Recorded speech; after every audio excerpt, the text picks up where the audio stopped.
एक बार और दो शब्द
दे दी हमें आजादी बिना फर्क बिना दास, साबरमती के संत तुम्हें कर दिया कमाल। राघव राजा राम, रघुपति राघव राजा राम।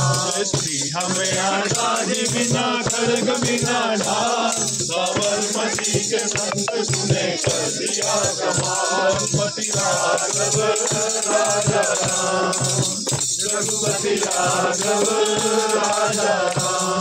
धरती पे लड़ी तूने अजब ढंग की लड़ाई, धरती पे लड़ी तूने अजब ढंग की लड़ाई।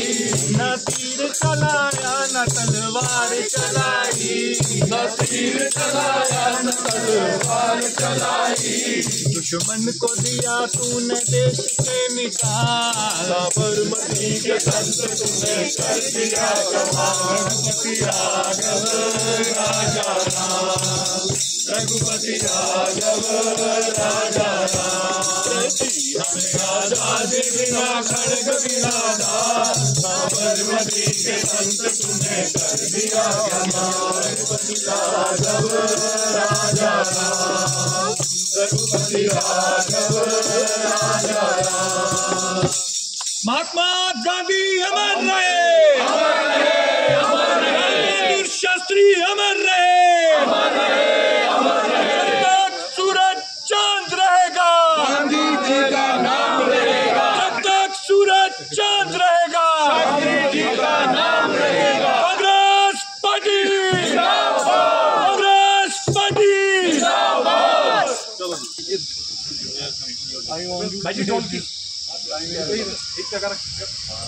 आया सब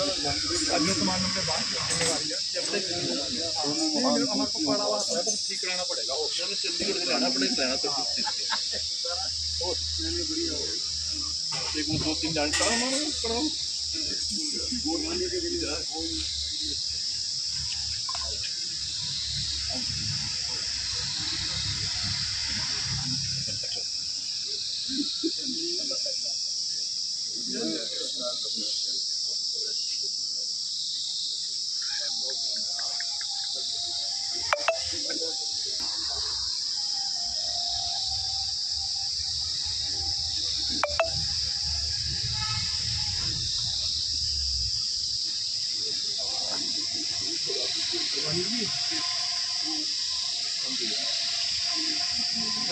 बहुत से कह दिया।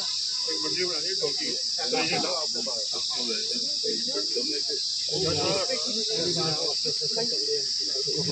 हमने 30 के रख लेना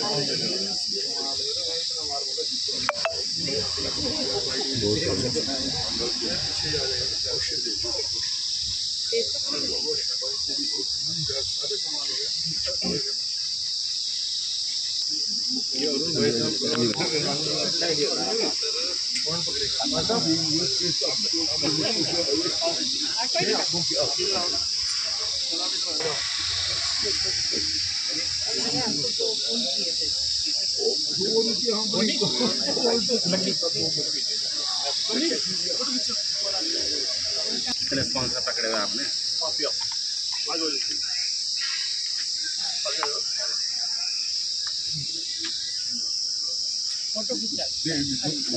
इधर आइए, आप कहाँ हैं? ये आ जाइए आ जाइए आप। आज का बहुत ही ऐतिहासिक दिन है और बहुत ही शुभ दिन भी है।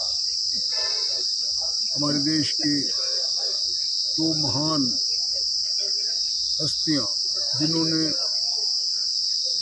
महात्मा गांधी ने तो एक विश्व रिकॉर्ड बनाया और एक ऐसी मिसाल दी सारी मानवता को कि अहिंसा जैसी जो चीज़ है वो दुनिया के सामने आई कि बिना किसी विद्रोह के, बिना किसी रिबेलियन के, बिना किसी ब्लड बाथ के भी हम अपने मंजिल तक पहुंच सकते हैं। और मंजिल क्या थी? भारत को गुलामी की बेड़ियों से छुड़ाना और भारत को स्वतंत्रता दिलानी। इस आंदोलन में मैं समझता हूँ इन दोनों ही महान हस्तियों का, महात्मा गांधी का और लाल बहादुर शास्त्री जी का, एक बहुत बड़ा योगदान है। इतिहास हुआ है और वो स्वर्णिम अक्षरों में जो इतिहास लिखा गया, एटलीस्ट महात्मा गांधी को तो हमने नहीं देखा, परंतु लाल बहादुर शास्त्री जी को स्वयं देखा भी है। 1965 में जिस दिन हम वॉर में जाने थे, उससे पहले हम प्रेसिडेंट हाउस में थे और उनको भी मिले। और मैं समझता हूँ जो उनके पुत्र बाद में सुनील शास्त्री, जब मैं AICC में जनरल सेक्रेटरी था तो मैं नंबर 7 में होता था, नंबर 5 में, उनसे भी इनका इतिहास हम सुनते रहते थे और लाल बहादुर शास्त्री को करीब से देखने का मौका भी मिला क्योंकि 1965 के दाई लोग युद्ध क्षेत्र में भी आए। मेरा अपना मानना है कि इन दोनों ने एक पूरी मानवता के लिए बहुत अच्छी मिसाल दी है। लाल बहादुर शास्त्री जी तो इनके पास तो स्वयं ही कुछ नहीं था, उनकी ना कोई कार थी ना कोई घर था जब वो प्रधानमंत्री पद से कर गया। और महात्मा गांधी आप सभी जानते हो कि उन्होंने अपना इतनी अस्त्रों में रह के बड़ी बड़ी, जो मैं कहता हूँ, जो कहते थे सूरज कहीं डूबता नहीं, इनके शासन में वो थी ब्रिटिश सत्ता, उनको दिखा दिया था कि सूरज वहाँ भी डूबेगा और डूबने के बाद उदय भी हुआ, भारत को स्वतंत्र बनाया। और आज हम सचमुच में बिना महात्मा गांधी की पॉलिसीज़ के और उनके दिखाए मार्गदर्शन पर चले बिना अपने देश को कभी आगे नहीं बढ़ा। एक भारत एक ऐसा देश है जो शांति के दूत के रूप में, हमारी आधी फॉरेन पॉलिसी इसी पर आधारित है और हम उनके इस जन्मदिन को इन दो महापुरुषों को बड़े समझता संगीत जिसे मनाते हैं और ये भी संकल्प लेते हैं कि उन्होंने, महात्मा गांधी ने सचमुच में अपने छुआछूत को मिटाने के लिए सबसे बड़ा कदम ये लिया था कि वो खुद ही इनके साथ अपने सफाई करेंगे, लोगों को बताएंगे और जो सफाई करे करता आज भी हैं। ये मैं समझता हूँ उन्हीं के एक प्रकार से शांति के दूत और स्वच्छता के दूत मैं कहता हूँ उनको। और आज भी हम लोगों को महात्मा गांधी के बताए गए जो सिद्धांत है, जो उनका क्या मार्ग है, फॉलो करने की ज़रूरत है। एक ऐसे समय में जब बहुत सी आपदाएं हमारे प्रदेश पे आई और हमारी सरकार ने बहुत अच्छे तरीके से काम किया है, मैं समझता हूँ एक ऐसा समय है कि ऐसे ऐसे महान विभूतियों को याद करें और उनके बताए गए मार्गदर्शन पर चलते हुए अपने लोकतंत्र को मजबूत करें, अपने सोलन को स्वच्छ रखें, बहुत ही अच्छा सुंदर बनाएं, अच्छे अच्छे वृक्ष लगाएं। और अभी भी समय है कि हम अपने पूरे देश में सभी स्थानों में स्वच्छता का अभियान